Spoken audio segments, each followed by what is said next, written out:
Jai Hind and welcome to Unacademy friends. Today we have a very interesting and a very significant topic with us, and that is called as the subsidiary alliance. Now, in this today's session, we will try to understand that what is the meaning of the term subsidiary alliance. ये subsidiary alliance था क्या? Why it is called as the Trojan horse tactic of the empire building? कि जनाब ये वाली tactic वही empire building की tactic है जो कि ट्रोय के अगेंस्ट यूज करी गई थी, जिसमें जो अपोनेंट्स थे उन्होंने एक लकड़ी के घोड़े का इस्तेमाल किया ट्रोय को जीतने के लिए. So it is a Trojan horse tactic of empire building. Why it is called so, है ना. उसके बाद ये जानने की कोशिश करेंगे, can we say that this system is nothing but a दगाबाजी और धोखेबाजी. पहले you are trying to win the confidence of someone and thereafter you are backstabbing him.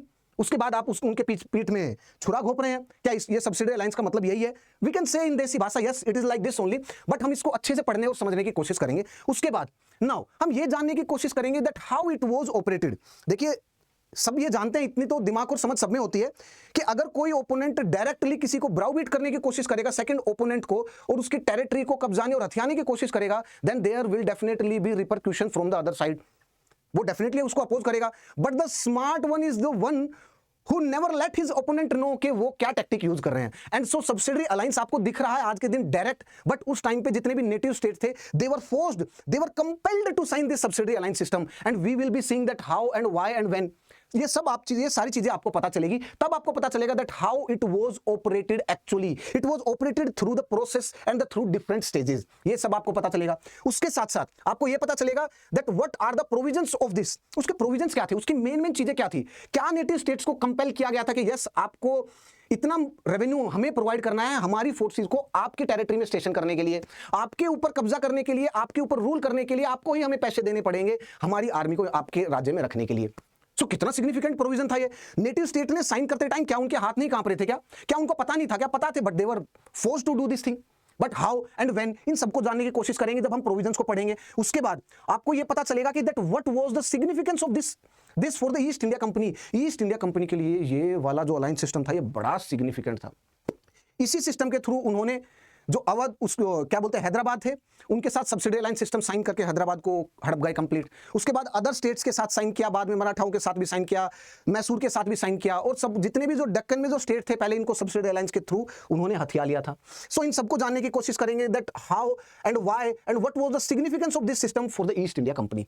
उसके बाद इंडियंस के ऊपर इसका इंपैक्ट क्या था. What was the impact on the Indian native state, कि इंडियन नेटिव स्टेट्स के ऊपर इनका इंपैक्ट क्या था. क्या ये अलायंस सिस्टम इंप्लीमेंट करने के जस्ट डायरेक्ट बाद ही नेक्स्ट डे से जो नेटिव स्टेट थे इंडियन को उनको हड़प लिया था ईस्ट इंडिया कंपनी ने, या फिर gradually they were deprived of their resources. Gradually ऐसा हुआ था क्या? अगर आपको इन सारे क्वेश्चंस के जो भी मैंने आपके सामने पुट करे हैं, जो आपके सामने आपके दिमाग को मैंने आपको जो क्यूरियस माइंड को इंस्टिगेट करने की कोशिश की है, उसमें स्पार्क प्रोड्यूस करने की कोशिश की है, तो समझ लेना ये क्वेश्चन का आंसर आपको मिल जाएगा आज के सेशन में. और आपका माइंड, अगर ये क्वेश्चन आपके माइंड में आए हैं, then your mind is ready to absorb the things of the session. चलिए हम अपना सेशन स्टार्ट करते हैं. देखिए, अगर आप यूपीएससी की तैयारी कर रहे हैं, then there is an important announcement for you guys. Unacademy के जितने भी सब्सक्रिप्शन है यूपीएससी के, उन पर होली ऑफर चल रहा है, एंड दिस इज डबल धमाका Holi offer for you guys, जहां पर आपको अनअकैडमी के सभी सब्सक्रिप्शन पर यूपीएससी के आपको फ्लैट 60% ऑफ मिलेगा. उसके साथ साथ 6 महीने का फ्री एक्सटेंशन भी मिलेगा. और ये जो ऑफर है ये लिमिटेड ऑफर है, 12 मार्च तक ऑफर है. सो जाइए इस ऑफर का लाभ उठाइएगा. एंड इस वाले ऑफर को अगर आप अवेल करते हैं और कोड यूज करते हैं SKY50, तो आपको एडिशनल डिस्काउंट मिलेगा, प्लस मुझसे मेंटरशिप मिलेगी. उसके साथ साथ अगर आप इस बार का यूपीएससी प्रीलिम्स दे रहे हैं और आपको लगता है कि सीसेट में कुछ प्रॉब्लम है और सीसेट में कुछ समस्या आ सकती है आपको, तो आप अनअकैडमी की हेल्प ले सकते हैं. अनअकैडमी पर आपके लिए एक सीसेट का बेहतरीन कोर्स है और जिसकी कॉस्ट है 2999. And yes, use the code SKY50, आपको इसमें भी एडिशनल डिस्काउंट मिलेगा, प्लस मुझसे मेंटरशिप मिलेगी. And yes, again as usual कि अगर आपने अनअकैडमी से जुड़ते हैं अनअकैडमी के सब्सक्रिप्शन पे, तो आप किसी भी बैच में अपने आप को एनरोल कर सकते हैं. आप अपने आप को आगाज बैच में एनरोल कर सकते हैं, आप अपने आप को आरंभ बैच में, इग्नाइट बैच में, किसी भी टीचर से किसी भी समय कैसे भी पढ़ सकते हैं, कोई से भी मीडियम में, हिंदी में, इंग्लिश में. So it's a model of customize education. Customize education में आपकी फ्रीक्वेंसी से जो भी टीचर मैच हो रहा हो, जिसका आपको समझ में आ रहा हो, जिसके कंटेंट को आप में लग रहा हो कि यस कंटेंट में दम है, कंप्लीटनेस भी है, प्लस मुझे समझ में आ रहा है, आप उससे पढ़िए, कभी भी पढ़िए, ऑनलाइन ऑफलाइन डाउनलोड करके पढ़िए, ऐप में कैसे भी पढ़िए. सो ये अनअकैडमी की ऐप की बेहतरीन कुछ फीचर्स हैं, आप जाइएगा चेकआउट करिएगा इन सबको. उसके साथ साथ अगर आप इस बार का प्रीलिम्स अटेम्प्ट कर रहे हैं और आपको थोड़ा इशू है, तो आप प्रीलिम्स क्रैश कोर्स भी ज्वाइन कर सकते हैं. और इसकी कॉस्ट है 9,999। एंड यस, अगर आप इस वाले को क्वालिफाई करते हैं, इस वाले कोर्स को लेने के बाद प्रीलिम्स को क्वालिफाई करते हैं, तो आपको मेंस का जो सब्सक्रिप्शन होगा और मेंस की जो क्लासेस होंगी वो आपको इसके साथ फ्री मिलेगी। इस कोर्स के साथ आपको थ्योरी प्लस करंट अफेयर्स दोनों स्टैटिक पोर्शन आपको इंटीग्रेट करके प्रोवाइड किया जाएगा और वो आपकी तैयारी को एक नया डायरेक्शन देगा। नाउ पहले थोड़ा सा इंट्रोडक्शन हो जाए सब्सिडियरी अलायंस सिस्टम कि ये कैसे इजाद हुआ, कैसे आया, किसका ब्रेन चाइल्ड था। I will say this was the brain child of the Lord Dupleix. Lord Dupleix कौन थे? ये थे East India Company, French East India Company में ये थे गवर्नर और फ्रेंच ईस्ट इंडिया कंपनी को संभाल रहे थे। अब देखना, जब आप हिस्ट्री पढ़ेंगे, इन जितनी भी ईस्ट इंडिया कंपनी थी जो यूरोप से इंडिया में आई थी, तब आपको पता चलेगा कि स्टार्टिंग में पोर्चुगीज ईस्ट इंडिया कंपनी, उनके साथ फिर डच आए और उनके साथ साथ ही ब्रिटिशर आए, ब्रिटिश ईस्ट इंडिया कंपनी, उसके बाद सबसे एंड में आए फ्रेंच ईस्ट इंडिया कंपनी। लेकिन पोर्चुगीज सबसे पहले आए थे तो सबसे पहले ही इंडिया छोड़ करके भी चले गए, मतलब उनका वर्चस्व इंडिया में एंड हो गया कुछ मात्र 100 साल में ही। 1500 से लेकर के 1600 तक वो आउट हो गए। उसके बाद डच को भी आउट कर दिया, उन्होंने इंडोनेशिया संभाल लिया। फाइनली इंडिया में दो बचे राइवल, वो थे फ्रेंच और वो थे ब्रिटिश। सो दो ईस्ट इंडिया कंपनी थी, फ्रेंच ईस्ट इंडिया कंपनी और थी ब्रिटिश ईस्ट इंडिया कंपनी। अब इन दो को इंडिया में लड़ाई करनी थी, संघर्ष करना था इंडिया की टेरिटरी को जीतने के लिए। अब इन दोनों में फाइनल हुआ और फाइनल में जो ईस्ट इंडिया कंपनी बाहर निकली, डिस्क्वालीफाई हुई थी फ्रेंच ईस्ट इंडिया कंपनी। लेकिन इस फ्रेंच ईस्ट इंडिया कंपनी में एक गवर्नर थे, वो फ्रेंच ईस्ट इंडिया कंपनी के गवर्नर जनरल, जो कि बड़े जुझारू थे और बड़े विजनरी थे और उनका जो माइंड था वो बड़ा शार्प था, खास करके पॉलिटिकल एक्टिविटीज में, और वो थे लॉर्ड ड्यूप्लेक्स। ये उनका ब्रेन चाइल्ड था। अब देखिए, फ्रेंच और ब्रिटिश, ये इंडिया में इनका संघर्ष हमेशा से था। जैसे ही वो दोनों के दोनों एक साथ इंडिया में आए, भाई इंग्लिश पहले आ गए थे, फ्रेंच बाद में आए, लेकिन जैसे दोनों इंडिया में एक साथ जब थे, एक ही समय पे थे, तो इनकी स्ट्रगल आपस में होती थी। क्यों? कॉम्पिटिटर है। अब ये कॉम्पिटिटर आपस में स्ट्रगल करते ही थे। अगर मान लीजिए इनकी कभी यूरोप में लड़ाई हो या फिर कहीं भी वर्ल्ड के और दूसरी कॉलोनीज में भी अगर इनके आपस में संघर्ष हो ना, तो इंडिया में भी इनका संघर्ष अवश्य होता था। अब देखिए, कुछ इंडिया में रूलर्स ऐसे थे जो कि फ्रेंच को सपोर्ट करते थे, कुछ ऐसे थे जो कि ब्रिटिशर्स को सपोर्ट करते थे। नाउ लॉर्ड ड्यूप्लेक्स ने सेकंड कर्नाटिक वॉर में हैदराबाद और जो कर्नाटिक जो थे उनके उत्तराधिकारी, जो सक्सेशन का वॉर था, उसमें इंटरवीन ऐसे किया, रफली उन्होंने इंटरवीन करना स्टार्ट किया। फिर उनको पता चला यार देयर इज अ जैकपॉट, यहां तो जैकपॉट है। वो कैसे? उन्होंने पहले इंटरवीन किया कर्नाटिक में और हैदराबाद में, और उनको पता चला कि जैसे ही इनको सपोर्ट करते हैं कि ठीक है आपका संघर्ष है, अगर आप यहां पर नवाब बन गए और हमने आपकी हेल्प करी, आप नवाब बन गए, तो उसके बाद आप हमें फेवर करेंगे। So when the Lord Duplex interfered in the internal matter of the Indian states, then he won the jackpot. उन्हें पता चला कि yes, I won the jackpot. Then he came to know about this system of the subsidiary alliance. But he was not able to utilize this system of the subsidiary alliance very efficiently. Why? Because of the inherent character of the East India Company, French East India Company. वो government east India company थी, उसमें bureaucratic hurdles थी, वहां से हुकुम आते थे France से, 2 महीने में आते थे ऑर्डर और आपको ऐसा ही काम करना है। सो इन सारी ब्यूरोक्रेटिक हर्डल्स के कारण वो अच्छे से सिस्टम को यूटिलाइज नहीं कर पाए। बट ईस्ट इंडिया कंपनी के ऑफिशियल्स ने इस सिस्टम को अच्छे से यूटिलाइज किया और साउथ इंडिया को तो ऑलमोस्ट हथिया लिया था इस सिस्टम के थ्रू। अब देखना वो सभी देखेंगे, जस्ट ये था इंट्रोडक्शन आपके लिए। नाउ अभी हम स्टार्ट करते हैं ये देखने के लिए ना what is the meaning of this term subsidiary alliance. मैं सारी चीज यहां पर लिखता हुआ चलूंगा, प्रोविजंस भी आपको समझाता हुआ चलूंगा, सारी चीज आपको पता चल जाएगी, बस आप सुनते रहिएगा। चलिए नाउ देखिएगा, मैं सारी चीजें यहां पर लिख दूंगा। Now what is the meaning of this term subsidiary alliance system. इसका मतलब क्या था? द नेटिव स्टेट्स, सुनिएगा बस, आपको सारी चीज समझ में आती चली जाएगी। Indian native states they were asked or they entered, ये लिख लीजिए, they were entered in a treaty or alliance, they were entered in a treaty with the company, और वो क्या ट्रीटी थी? This treaty is called as subsidiary alliance. Now what is this treaty? क्या ये treaty क्या थी? अगर आपने ये समझ लिया what is this treaty, तो आपको सारी चीज समझ में आ जाएगी। अभी समझाता हूं, जस्ट स्मॉल इंट्रोडक्शन, नोट कर लीजिए, उसके आप नोट मत कर लीजिएगा, मैं नोट कर देता हूं और आपको ये पीडीएफ प्रोवाइड कर दूंगा टेलीग्राम चैनल पे, आप वहां से डाउनलोड कर लेना, उसका लिंक डिस्क्रिप्शन बॉक्स में आपको सारी चीजें मिल जाएगी। देखिए ना कुछ स्टैटिक इंफॉर्मेशन आपके लिए। This is a brain child of, सबसे पहले इसको यूज किसने किया था? अगर आपके सामने ऑप्शन में आया लॉर्ड वेलेस्ली, तो वो ऑप्शन सही नहीं है। अगर लॉर्ड ड्यूप्लेक्स आए तो उस पर टिक लगाना प्लीज, ठीक है। देखिए तो ऐसी कुछ स्टैटिक इंफॉर्मेशन मैं आपके लिए नोट डाउन कर देता हूं। This was the brain child, फिर उसके बाद एक्चुअल डिस्कशन पे स्टार्ट करते हैं। This was the brain child of Joseph Dupleix, this was the brain child of Joseph Dupleix, this was the brain child of Lord Dupleix, और ये थे French East India Company के governor थे Joseph Dupleix. Just write me down. Let me write down this. Joseph Dupleix. यहां तक ठीक है? And he was the first European. Yes, everything right. Yes, he was the first European. Let me write down somewhere here. He was the first European to provide assistance to the Indian ruler. He was the first European. He was the first European. सारी चीज समझ में आएगी, बस सुनते रहिएगा, अभी मैं बता दूंगा सारी that what is the meaning of the term assistance, ये कैसे असिस्टेंस प्रोवाइड किया, ये सब कुछ आ जाएगा. He was the first European to provide. He was the first European to provide assistance. He was first European to provide assistance to Indian ruler. To Indian ruler. और वो कैसी असिस्टेंस प्रोवाइड करी और किसको प्रोवाइड करी उसको देखते हैं हम, देखिएगा. और वो प्रोवाइड करी थी उन्होंने सबसे पहले कराई थी Hyderabad of Nizam and Nawab of Karnataka. Hyderabad के निजाम से एंड कर्नाटक के नवाब से,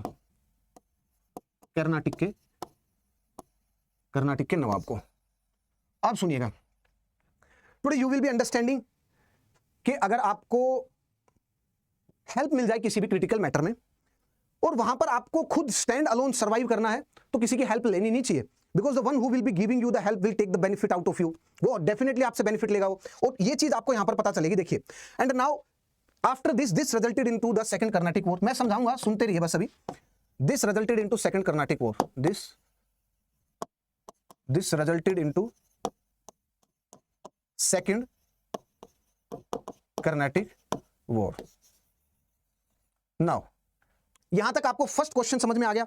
अब देखिए, ये सब्सिडी अलायंस सिस्टम क्या था. Indian native states they were asked to enter into the treaty with the company. अब ये ट्रीटी क्या थी, इसके प्रोविजंस मैं एक्सप्लेन करूंगा सारे के सारे, बट याद रखना इस वाली ट्रीटी के तहत, सब्सिडी अलायंस के तहत, उसके बाद क्या था,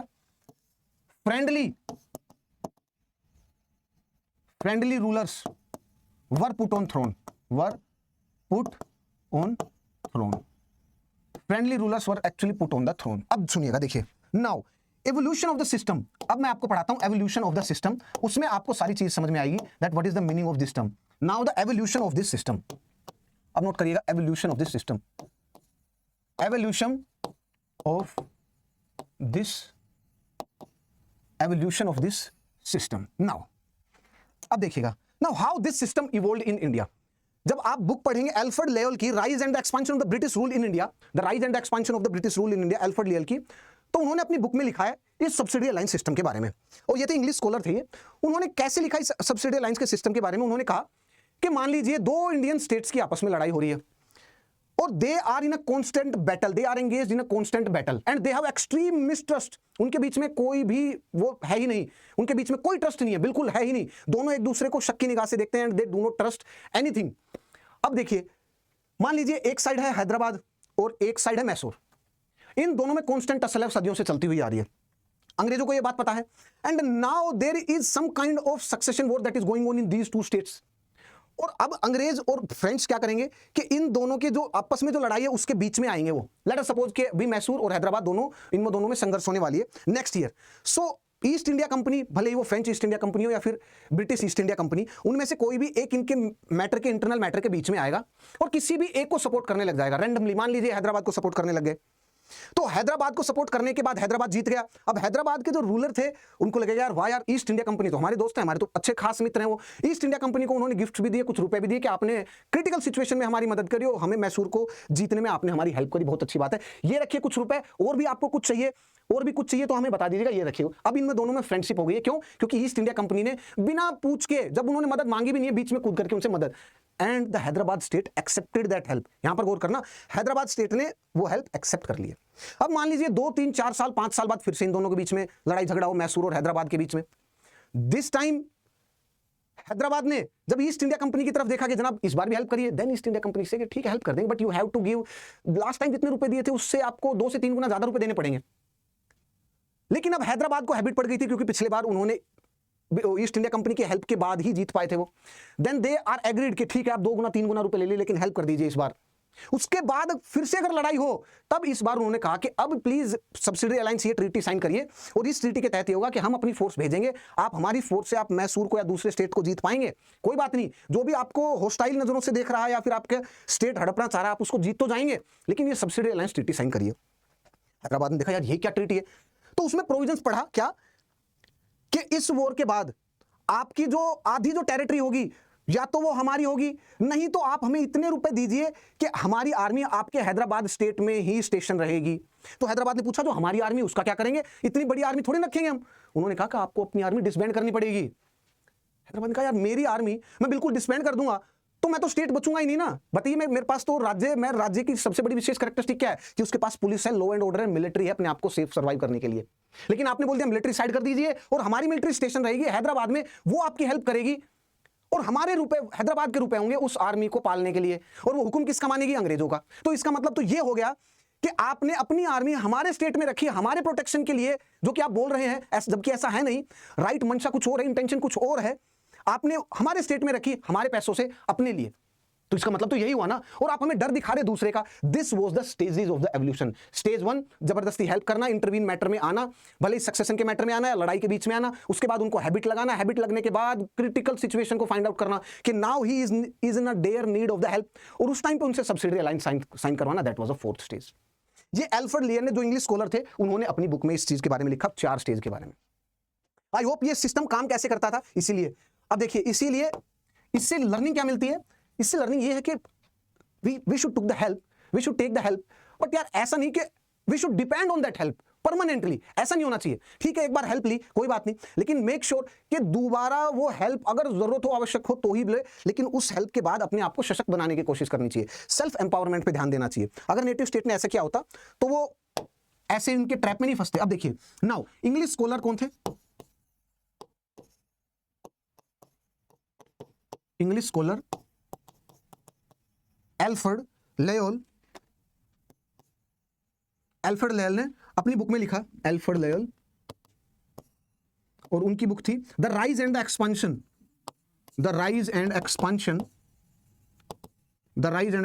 of British rule in India, the rise and expansion of the British rule in India. इस बुक में उन्होंने लिखा सब्सिडरी अलायंस के बारे में, और उन्होंने लिखा this was actually a 4 stage process, and this evolved through 4 stages, and this evolved through 4 stages। और ये 4 स्टेज कौन से थे, मैं नेक्स्ट उसमें लिख देता हूं आपके लिए। Late me write down somewhere here. The first stage was stage 1, उसके बाद फिर आएगा स्टेज 2 और स्टेज 3। मैं यहीं पे लिख देता हूं। First stage was military assistance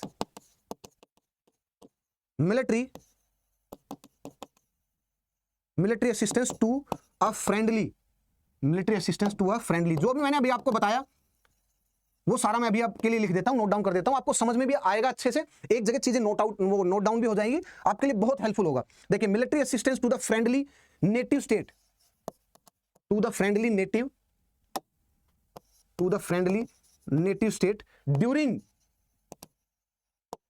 during his wars and battles. Random मदद किया कि ठीक है हम आपके दोस्त हैं, हम आपके यार हैं, हम आपकी मदद करेंगे, हेल्प करेंगे, लेकिन एक्चुअल उनका इंटेंशन क्या था, उनको हैबिट लगाना, ईस्ट इंडिया कंपनी के फोर्सेस की हैबिट लगाना उनको, कि ताकि ये उनके हैबिचुअल हो जाए, उनकी फोर्स का यूटिलाइजेशन के लिए हैबिचुअल हो जाए। और जैसे ही हैबिचुअल होंगे, जिस दिन देयर नीड होगी इनको, उस दिन मना कर देंगे इनको, और फिर उसके बाद इनसे सब्सिडरी अलायंस साइन कराएंगे कि जनाब इस पे साइन करिए। उसके बाद ही हम, देखिए मैंने आपको बताया ना, एल्फ्रेड लियल ने इनके इवोल्यूशन के बारे में बताया कि that this was nothing but a 4 stage process, और ये कोई ऐसे रैंडम नहीं था, that was actually a proper strategy. चलिए आगे चलते हैं। स्टेज 1, उसके बाद है स्टेज 2, उसके बाद है स्टेज 2। अब स्टेज 2 में क्या करते थे, कंपनी स्टार्टेड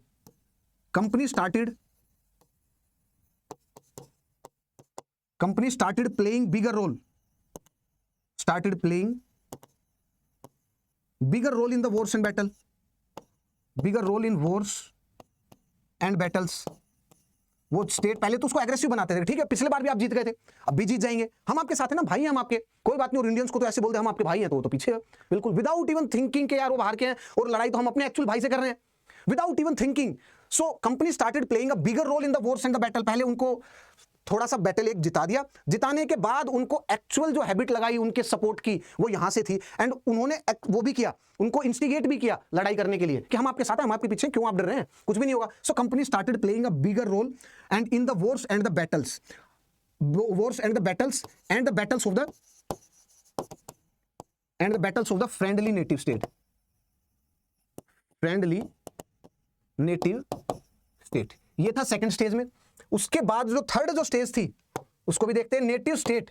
उसके बाद थर्ड जो स्टेज थी, let me write down somewhere here for you. उसके बाद जो थर्ड जो स्टेज थी, let me, this is second से थर्ड स्टेज पे आ रहे हैं, और ये थी फोर्थ स्टेज। जो थर्ड जो स्टेज थी उसको देखते हैं, this was the third stage. अब वो थर्ड स्टेज में वही tactic, native state was asked to pay something, के भाई कुछ दीजिए, हम इतनी टाइम से आपकी मदद कर रहे हैं, उस लड़ाई में भी करा, इसमें भी किया, इसमें भी किया, अब नेक्स्ट टाइम आपकी मदद तब करेंगे जब कुछ तो मिलेगा, कुछ तो थोड़ा थोड़ा तो रोकड़ा मिलेगा, तभी तो। अब देखिए उनकी इंटेंशन आ रही है, native state were asked, native states they were asked to provide money, were asked to provide money and not man. उन्होंने कहा ठीक है आप मनी प्रोवाइड कर दीजिए, हमें आपको सिपाहियों की जरूरत नहीं, हम खुद ही लड़ाई कर लेंगे, हमारे जो ईस्ट इंडिया कंपनी के जो फोर्स है वही लड़ाई कर लेगी, आपके दूसरे जो प्रतिद्वंदी होगा आपको कोई जरूरत नहीं है, पहले जितने पैसे भेजे तो उससे 2-3-4 गुना ज्यादा भेज दिए, हमारे लोग हैं, आपको अपनी फोर्स रखने की जरूरत भी नहीं है। उसके बाद इवॉल्व हुआ स्टेज 4, ये थर्ड स्टेज। उसके बाद आया स्टेज 4, और स्टेज 4 में proper subsidiary alliance, a permanent force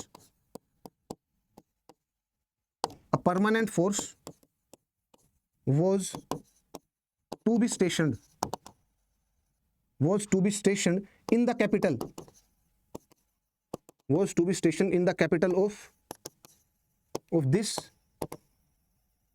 of this friendly native state। बस हो गया गुलाम, और उनकी फोर्स को डिसबैंड करा दिया, हो गया गुलाम। Let's have a look at this beautiful alliance that is called as subsidiary alliance. देखिएगा स्टेज 1 में उनकी हेल्प की, थोड़ी सी उनको हैबिट लगी, उसके बाद उनकी रेगुलर हेल्प करनी स्टार्ट करी, फिर उसके बाद उन्होंने जितने पैसे यहाँ पहले अपने मन से देते थे, जो भी राजा थे, ठीक है अपनी खुशी से, ठीक है आप हमारे दोस्त हैं, हमारे वॉर्स एंड बैटल जितने में इतनी हेल्प करी, इतनी मदद करा आपने, तो ठीक है आपके इतने रुपए बनते हैं, कोई बात नहीं, इतने रखिए, हमारी तरफ से गिफ्ट रखिए। लेकिन उसके बाद उन्होंने पैसे मांगना स्टार्ट कर दिया कि आपको एक काम करिए, हेल्प करने की कोई जरूरत नहीं है, आपको अपनी फोर्स रखने की भी जरूरत नहीं है, हम अपने आप निपट लेंगे आपके दुश्मनों से, बस हमें रुपये दे दीजिए। मतलब एक टाइप से आप आउटसोर्स कर रहे हैं लड़ाई and battle.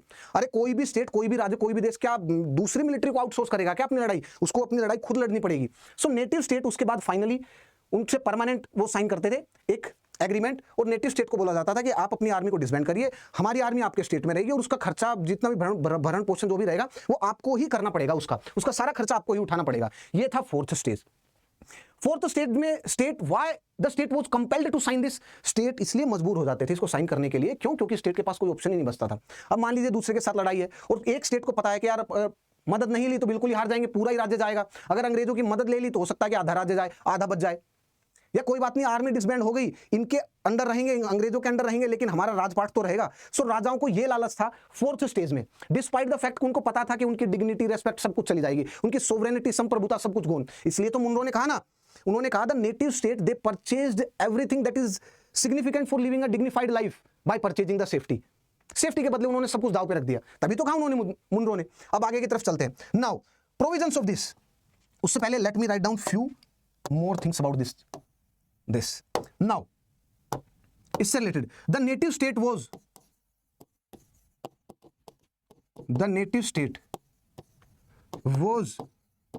To give, fourth stage के बाद the native state was to give a part of its territory कि भाई हम आपके टेरिटरी में और आपकी राजधानी में अगर अपनी सेना रखेंगे आपकी सेफ्टी के लिए, तो उसका भरण पोषण तो आपको ही करना पड़ेगा ना। अगर आप पैसे नहीं दे सकते तो आधी टेरिटरी दे दीजिए, वहां पर हम टैक्स लगाएंगे, उस टैक्स से अपनी आर्मी को मेंटेन रखेंगे। अब देखिए इसीलिए इसके लिए स्टेटमेंट यूज होता है इस वाले सब्सिडी अलायंस के लिए कि they maintained an army just to show कि हम आपकी हेल्प कर रहे हैं और आपके पैसों से ही आप अपनी आर्मी को मेंटेन कर रहे हैं। How beautiful this system was. देखिए the native state was to, of course for the British East India Company, not for the Indians, the native state was to give a part of its territory for upkeeping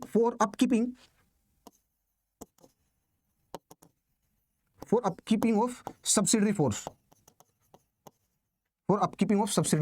force, and इसको बोलते हैं maintenance, force maintenance cost. ये थी force maintenance cost, just a minute, force maintenance cost, force maintenance cost थी। यहां तक बिल्कुल सही है, आगे की तरफ चले। And now the first example, आपको कुछ फैक्ट हैं जो आपको पता होने चाहिए। अगर आपसे कोई पूछे कि यस जो फर्स्ट एग्जांपल है सब्सिडरी अलायंस का वो कौन सा था, तो देखना आप इसमें 3 इंपॉर्टेंट फैक्ट्स हैं। सबसे पहला आपको पता होना चाहिए कि जो लॉर्ड वेलेस्ली वाला जो सब्सिडरी अलायंस था वो सबसे पहले हैदराबाद स्टेट के साथ साइन हुआ था, सबसे पहला पॉइंट। दूसरा, ईस्ट इंडिया कंपनी ने जो सब्सिडरी अलायंस साइन किया था सबसे पहला था वो था अवध के साथ, वो था 1765 में। और जो सबसे पहले जो ये कौन लेके आए थे, ब्रेन चाइल्ड किसका था, लॉर्ड डुप्लेक्स का। ये तीनों में आपको अंतर पता होना चाहिए क्योंकि इंटरचेंजेबली इनको यूज करते हैं और आंसर गलत आंसर पे आते हैं आप। सबसे पहला, the first example of subsidiary alliance by the East India company, brain child किसका था, लॉर्ड डुप्लेक्स का। But the first example of subsidiary alliance, the first example of subsidiary alliance by English East India Company, by English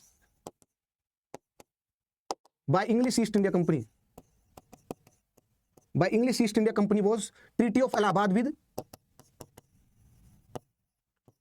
Treaty of Allahabad। वो भी एक subsidiary alliance system था and that was with, let me write down here, that was signed with the Awadh in the 1765। but the full fledged system, अब देखना differentiation, but the full fledged system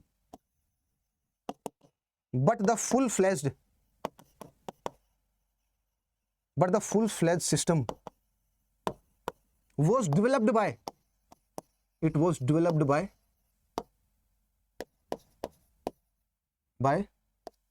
Wellesley, by Lord Wellesley.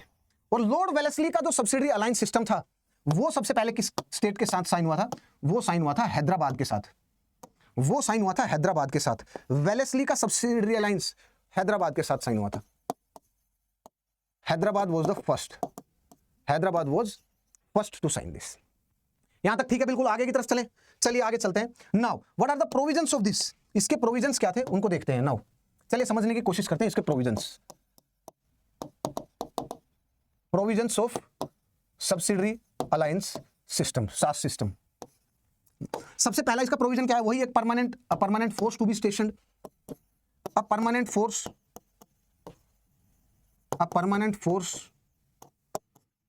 To be stationed, a permanent force to be stationed in the capital of the native state, in the capital of native state, at the cost of the native state,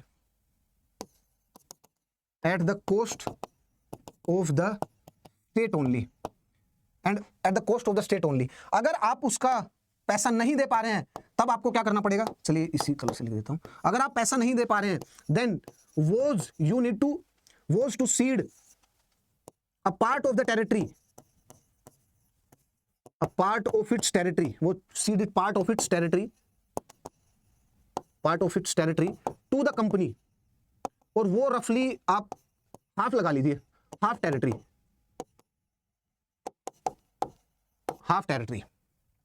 ये था इसका सबसे critical point, था इस subsidiary alliance treaty का। उसके बाद दूसरा, अगर कोई स्मॉलर स्टेट है, smaller state were asked to pay, अगर मान लीजिए वो कोई स्टेट ही बहुत छोटा है और उसकी अगर हाफ टेरिटरी एनेक्स करने के बाद भी अंग्रेजों को कुछ नहीं मिलता, ईस्ट इंडिया कंपनी को कुछ नहीं मिल रहा, देन दे वर फोर्स्ड कि यार एक काम करिए, आप पैसा दे दीजिए, अब कहीं से भी लेके आइए आप, वो आपकी मर्जी है, वो आपकी सरदर्द है। The smaller states were asked to pay in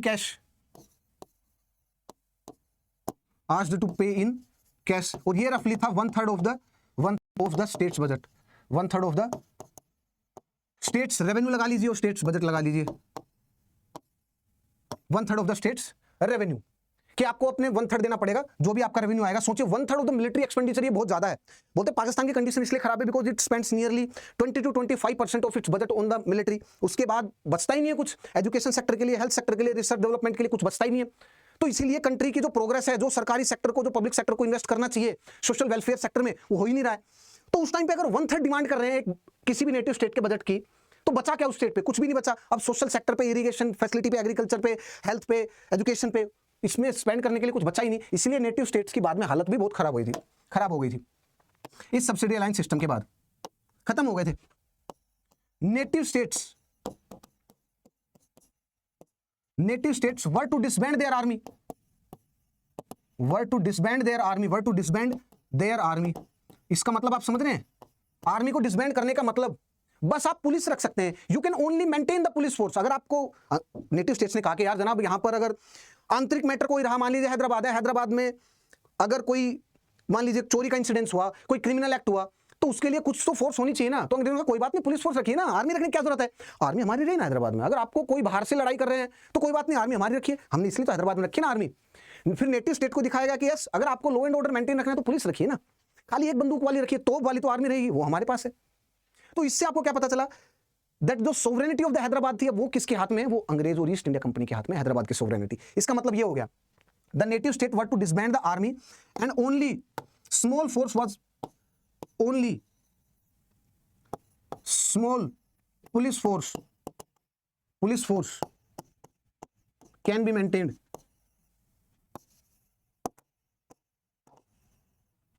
for law and order, for law and order only, for law and order only, for law and order only। यहां तक ठीक है। अब देखिए 3 पॉइंट हो गए, उसके बाद 4th पॉइंट, फॉरेन रिलेशन को सरेंडर करना पड़ेगा आपको। भाई sovereign, India is a sovereign country, why, क्या हमारे फॉरेन रिलेशन को कोई डिक्टेट करता है क्या? नहीं, हम अपने फॉरेन रिलेशन खुद डिसाइड करते हैं on the basis of the strategic autonomy policy. कि अमेरिका डिसाइड नहीं करेगा हमारे फॉरेन रिलेशन क्या है, रशिया डिसाइड नहीं करेगा, चाइना डिसाइड नहीं करेगा, अमेरिका ये डिसाइड नहीं करेगा हमें क्रूड ऑयल किससे परचेज करना है। ये this is showing we are a sovereign nation. But can we say Pakistan is a sovereign nation, और can we say some countries are there in the Africa continent who are sovereign nation? No, we cannot say. Why? Because their foreign policy is being decided by the US government, by the FI, वो ये उनकी जो खुफिया agency है जो भी है वो। So can we say that no, they are not the sovereign nation? So इसका मतलब है sovereign। So 4th point उन्होंने क्या किया सब्सिडरी अलायंस में, वही sovereign, उनकी sovereignty को हट करने के लिए surrender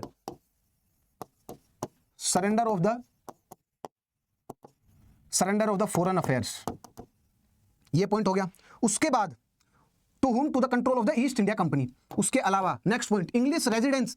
अब मैं कैसे इंश्योर करूं कि यस ये फॉलो कर रहे हैं? तो इंग्लिश रेजिडेंस आपके कैबिनेट में बैठा दिया जाएगा। मतलब जैसे मान लीजिए हैदराबाद है और निजाम ऑफ हैदराबाद बैठे हैं day to day law and order को देखने के लिए और डे टू डे एक्टिविटी को देखने के लिए, तो हैदराबाद के निजाम होंगे और उनके आसपास उन्हीं के जो सहायकार और सलाहकार और सिप्पे सालार जो भी होंगे वो बैठे होंगे। लेकिन उसमें अंग्रेजों ने एक अपना रेजिडेंस बैठा दिया, वहां पर परमानेंट स्टेशन कर दिया। अब उसको सारी चीज पता रहेगी ना। अब now he is in the control of that council. आप देख रहे हो उनके इंटरनल और आंतरिक मैटर में भी कंट्रोल के लिए एक परमानेंट रेजिडेंस को बैठा दिया गया है उन्हीं के अंदर। सो अब परमानेंट रेजिडेंस, इंग्लिश रेजिडेंस इसको बोलते थे, English residence was to stay in the capital, English residence was to stay in the capital of the native state, in the capital of native state. उसके बाद जो 6th मेन पॉइंट था, 6th main point ये भी होगा ना कि कोई भी जो हमारे अगेंस्ट प्रतिद्वंदी ईस्ट इंडिया कंपनी के अगेंस्ट, जैसे कि फ्रेंच ईस्ट इंडिया कंपनी, उनसे कोई समझौता नहीं, कोई दोस्ती नहीं, उनको कोई अपनी मिलिट्री सर्विस में एंटर नहीं कराएगा, उनमें रखेगा नहीं। फॉर एग्जांपल उस टाइम पे क्या होता था, जो नेटिव स्टेट थे ना, जैसे मैसूर हो गया, हैदराबाद हो गया, ये मराठा हो गए, सो ये सारे स्टेट्स क्या करते थे अपनी आर्मी को मजबूत करने के लिए, उसमें उसका मॉडर्नाइजेशन करने के लिए, उसको नए सिरे से उसको बिल्ड करने के लिए, उसमें एफिशिएंसी लाने के लिए, ये सभी फोर्स में अपने इनको इंक्लूड करते थे यूरोपियंस को, क्योंकि उनके पास, उनको पता थी कि इनके पास नए इक्विपमेंट्स हैं, नई ऑर्गेनाइजेशन है, मिलिट्री ऑर्गेनाइजेशन के मेथड हैं। जैसे मान लीजिए वही बात होगी ना कि इंडिया नए इक्विपमेंट के लिए हेल्प लेता है अदर कंट्री की, जैसे रशिया की और यूएस की। तो उस टाइम पे ये लोग हेल्प लेने के लिए जो फ्रेंचमैन थे और जो अदर जो जिनके पास अच्छी फोर्सेस थी, यूरोपियन फोर्सेस थी, उनको बड़ी पोस्ट पर वो बैठाते थे कि आपको हमारी फोर्स में ये इस वाली पोस्ट पे आप आइए और इस वाली फोर्स को ज्वाइन करिए ताकि ये फोर्स मॉडर्नाइज हो। सो इन्होंने क्या वो किया, no force, no Frenchman or any other European power जो इनका कॉम्पिटिटर है, नो फ्रेंचमैन और any other European could be employed, कि अंग्रेजों के अलावा could be employed by native state, could be employed by the native state. उसके अलावा चलिए नेक्स्ट पॉइंट, यहां पर let me write down somewhere here for you. उसके अलावा कंपनी वॉज टू सेफगार्ड, कौन सा पॉइंट, 7th पॉइंट, company was to safeguard the native state, बदले में क्या करेगी कंपनी को क्या करना पड़ेगा, company was to safeguard the native state, safeguard the native state from other native state, इसका मतलब कंपनी ने दूसरे स्टेट, एक स्टेट को दूसरे स्टेट का डर दिखा करके उन दोनों को हड़प लिया, धीरे धीरे पहले इसको हड़पा फिर उसके बाद उसको हड़प लिया दोनों को। सो देखिए यही तो प्रोविजन है कि हम आपको सेव करेंगे, हम आपको बचाएंगे, आपके जो एनिमी होंगे दूसरे जो नेटिव स्टेट होंगे, दूसरे एनिमी होंगे उनसे। उसके बाद last and final, company was, last and final, company ने एश्योर किया, company that we will not interfere in your internal matter, company was not to interfere in the internal matter,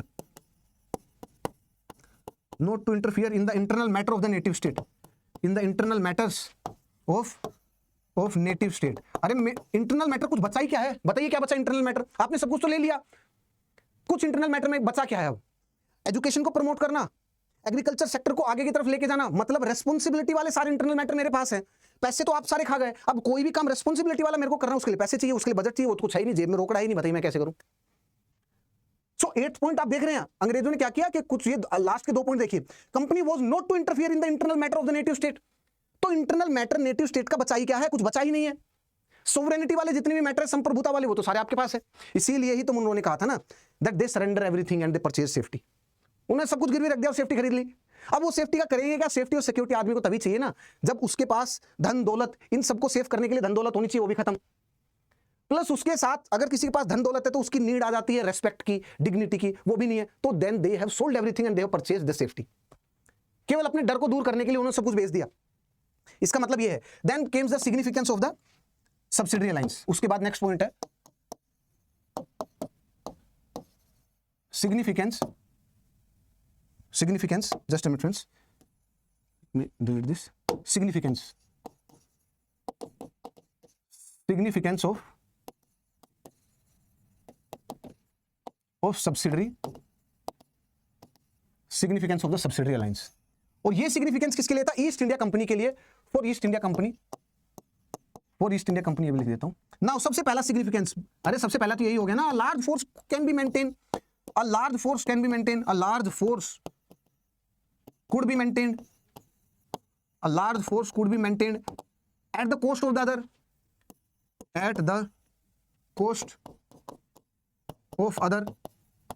और वो अदर में कौन थे, native state, and this were commanded by the British officer, मतलब इसको maintain करने के लिए जो पैसे आएंगे वो नेटिव स्टेट से आएंगे, लेकिन इसको फाइनल कमांड कौन दे सकता है, वो यूरोपियन दे सकते हैं, and this is commanded by the European, and this is commanded by the European army, a large force, and this was commanded by English officer.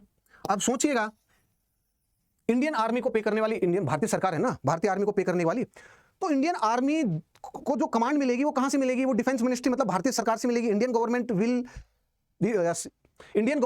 जो होगी वो ही इंडियन आर्मी को वो करेगी ना, कोई भी कमांड देगी वही देगी, लेकिन यहां पर पैसे कौन दे रहे हैं, नेटिव स्टेट, और कमांड कौन देगी, इंग्लिश फोर्सेज। इसलिए तो बोला ना, a large force could be maintained at the cost of the other, और अदर कौन था, at the cost of other मतलब ये था नेटिव स्टेट, ये भी लिख लीजिए, आपको बाद में कंफ्यूजन ना हो। चलें आगे की तरफ। नाउ अब आपको ये देखना पड़ेगा, सेकंड पॉइंट इसका अंग्रेजों के लिए जो इंपॉर्टेंट था वो क्या था, a large force could be maintained at the local, ये हो गया। उसके बाद प्रोवाइड, अगर मान लीजिए कोई भी रेबेलियन हो ईस्ट इंडिया कंपनी के अगेंस्ट, या कोई भी अगर 2 स्टेट मिलकर के ईस्ट इंडिया के यार बाहर वाले आ गए, उन्होंने बंगाल को भी जीत लिया, इन्होंने हैदराबाद को भी जीत लिया, नाउ एक काम करते हैं, मराठा और मैसूर ने मिलकर के अगर ईस्ट इंडिया कंपनी पर अटैक करने की कोशिश करी, अब उनके पास एक फोर्स है, उनके पास एक बड़ी सेना है, अब वो अच्छे से उनको वो दे सकते हैं, रेजिस्टेंस दे सकते हैं। सो दूसरा सबसे बड़ा बेनिफिट क्या था उनको, रिवोल्ट्स एंड रिबिलियंस, ये भी था, और रिवोल्ट्स, चलिए पहले इंटरनल कर लेते हैं, revolts and rebellions, internal revolts and internal rebellions can be crushed. उसके बाद तीसरा point, other native state can be challenge, other native state can be challenged easily, other native states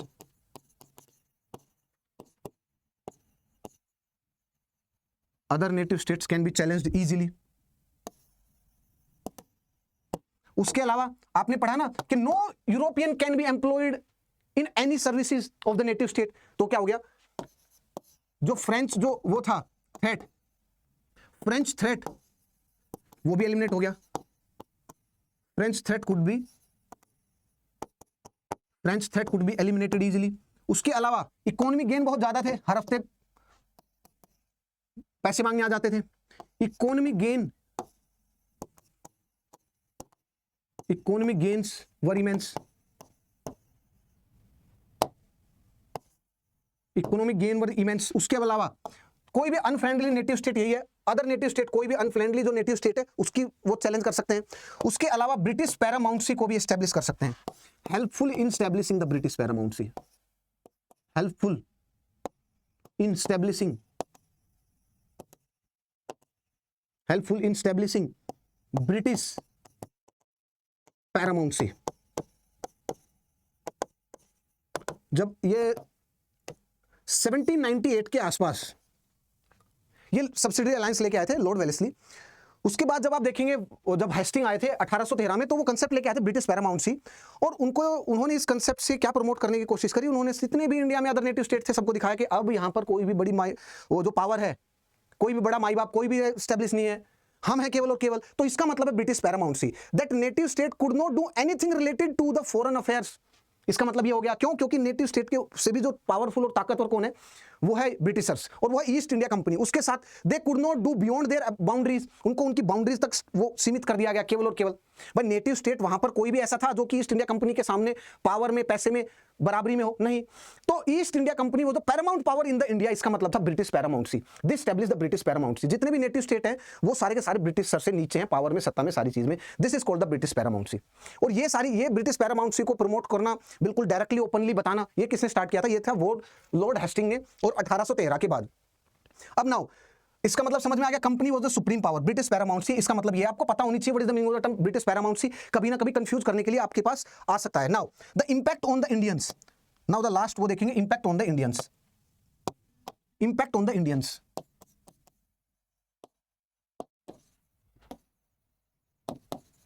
impact on Indians. सबसे पहला तो यही है impact. इसमें क्या इंपैक्ट था? Native state lost their independence and sovereignty. Native states lost their independence and sovereignty. Native state lost their independence and sovereignty.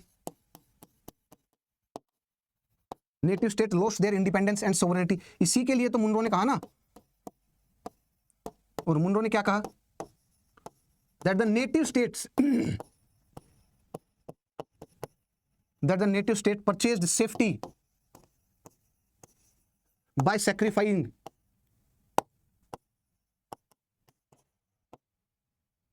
just a minute friends, by sacrificing everything that is important to live dignified life. कितना बड़ा statement था ना, dignified life. अब अगर इसका भाव आपको समझ में आ गया तो इसका मतलब सब्सिडी लाइंस को समझ गए ना आप, कि कैसे आप मुनरो ने इस बात को बोला, और इस बात के अगर भाव को आपको समझ में आ जाएगा, that what is the meaning of the term native state purchase safety by sacrificing everything that is important to live the dignified life. समझ में आ गया? उसके बाद the second point, native state की मिलिट्री गॉन। नेटिव स्टेट की military, just a minute friends, native state की military gone, military power was gone for the native state. Second, no military power left for native state। उसके अलावा state को क्या नुकसान हुआ? Loss of territory for native state, उसके अलावा क्या था और भी आप लिख सकते हैं नेटिव स्टेट के लिए? High financial burden for the native state. उसके अलावा अब जो एक नेक्स्ट है, late me right somewhere here for you, कोई बात नहीं, चलिए यहीं पे लिख देते हैं। Suffering of the people increased, suffering for the people increased. अब ये कैसे इंक्रीज हुई सफरिंग? क्यों भाई? बजट का 1/3 कौन लेके चला गया? वो तो लेके चले गए ना ईस्ट इंडिया कंपनी, फोर्सेज को मेंटेन करने के लिए, फोर्सेज के नाम पे वो तो लेके चले गए, ईस्ट इंडिया कंपनी ले गई। अब जो रूलर्स थे नेटिव स्टेट के, उनको अपने खर्चे चलाने के लिए, अपना जो राज्य व्यवस्था चलाने के लिए भी रुपए चाहिए ना।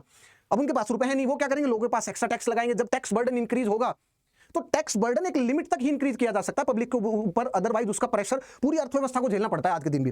जैसे कि इस बार के जो आई थिंक देखना, कैपिटल गेन टैक्स को जब भी इंक्रीज करते हैं तो उससे रिलेटेड जो कॉलमनिस्ट होंगे, इकोनॉमिस्ट होंगे, जो न्यूज़पेपर में लिखेंगे, उसके बारे में देखना कि कैपिटल गेन टैक्स करने से जो मार्केट है, वो स्टॉक मार्केट इतना अप गया, इतना डाउन किया, उसको इंक्रीज करने से, डिक्रीज करने से कैसे अर्थव्यवस्था फ्लक्चुएट कर रही है, इकोनॉमिक ग्रोथ रेट कैसे फ्लक्चुएट कर रही है, जस्ट बाय इंक्रीजिंग और decreasing the capital gain tax. सिर्फ एक पर्टिकुलर टैक्स को इंक्रीज या डिक्रीज करने से अर्थव्यवस्था से कैसे, अगर इसको बहुत ज्यादा इंक्रीज कर दिया तो जितना एफडीआई और specially the FII, not FDI, FII, जो कि उसको कभी भी लिक्विड करा सकते हैं, जो फॉरेन इन्वेस्टर है, वो कैसे वो मार्केट से एस्केप हो सकता है? कैसे मार्केट से फॉरेन जो वो है इन्वेस्टर उसको निकाल करके लेके जा सकते हैं फॉरेन में? तो ये सारी चीजें क्या है, सोचिए। तो उस टाइम पे जो टैक्स बर्डन होगा, न्यू टैक्सेस वर इंपोज्ड, इसके कॉन्सिक्वेंसेस क्या हो गए, कैसे हुए थे, सफरिंग कैसे इंक्रीज हुई थी? Because new taxes were imposed, new taxes were imposed, new taxes were imposed. Law and order collapse हो गया था, law and order was collapsed, law and order was collapsed. उसके साथ साथ interference of English residence, interference of English residence, interference of English residence in the matter, in the matters के locals के affairs में English residence का interference ज्यादा बढ़ गया था। सो ये सारे पॉइंट थे। उसके अलावा एक और जो मोस्ट इंपॉर्टेंट पॉइंट जो आपको लिखना है, दैट इज आपको सोचना चाहिए वो, that is all around degeneration in India, that is all around degeneration in India. Now what is the meaning of this all around degeneration in India?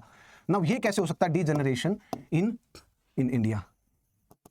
सोचिए, आपको ये पता है कि आप जो भी लेबर करे, जितना भी काम करे, उसका कोई आउटपुट नहीं आएगा, कोई रिजल्ट नहीं आएगा, इसका मतलब आपका मोरल डीजनरेशन हो गया। और जब भी किसी इंसान का मोरल डीजनरेशन हो गया तो उसके अंदर मेंटल स्ट्रेंथ आएगी नहीं, बाहर के ऑब्स्टेकल के और बाहर के ऑब्स्टेकल्स को फेस करने की और बाहर के हर्डल से लड़ने की, मुसीबतों से लड़ने के लिए उसमें इंटरनल स्ट्रेंथ ही नहीं आएगी, उसमें खुद के लिए डिग्निटी ही नहीं आएगी, बिकॉज उसका मोरल डीजनरेशन हो चुका है, खत्म। सो इंडियंस के अंदर ये बात आ गई थी कि आप कितनी भी मेहनत कर लीजिए, कितना भी काम कर लीजिए, कितना भी ऑनेस्टी और सीधा रास्ता अपना लीजिए, कोई फायदा नहीं होगा। लेकिन अगर आपने कनिंगनेस शो करी, चतुराई दिखाई और आपने गलत मीन और गलत रास्ते यूज करे तो हो सकता है कुछ मिल जाए। So this is called the ethical and the moral degeneration, the all around degeneration in the India, because any country, any society, it stands on the ethical and the moral principle. अगर वो सारे हटा दे तो समाज collapse हो जाएगा। For example, मान लीजिए एक है समाज में, एक प्रिंसिपल है, मान लीजिए ट्रस्ट का प्रिंसिपल है, न्याय का सिद्धांत है। अगर आपको ये पता है कि आपकी कभी भी मृत्यु हो सकती है, कोई भी आपको मार सकता है, देयर विल बी नो न्याय व्यवस्था, नो जस्टिस, आप कोई काम ही नहीं कर पाएंगे, शांति से बैठ ही नहीं पाएंगे, पढ़ाई की तो छोड़ ही दीजिए। अगर आपको ये पता है कि देयर इज नो न्याय, there is no justice, there is मत्स्य न्याय, बड़ी मछली छोटी मछली को खा जाएगी, तो केवल इतने मोरल डिजेनरेशन से समाज कोलैप्स हो सकता है पूरा। सो कभी भी जो ये प्रिंसिपल है जिसपे समाज और कोई भी देश खड़ा है, उनके बुनियादों पर अगर ये डिजेनरेट हो गए तो खत्म, सब कुछ खत्म। तो ये डिजेनरेट होने लग गए थे, and that is why it is written as there were all around degeneration in the society. और वो कौन से ऑल अराउंड डिजेनरेशन के कौन से सिग्निफिकेंट पॉइंट थे? Late me write down somewhere here for you. Dignity of Indian was lost,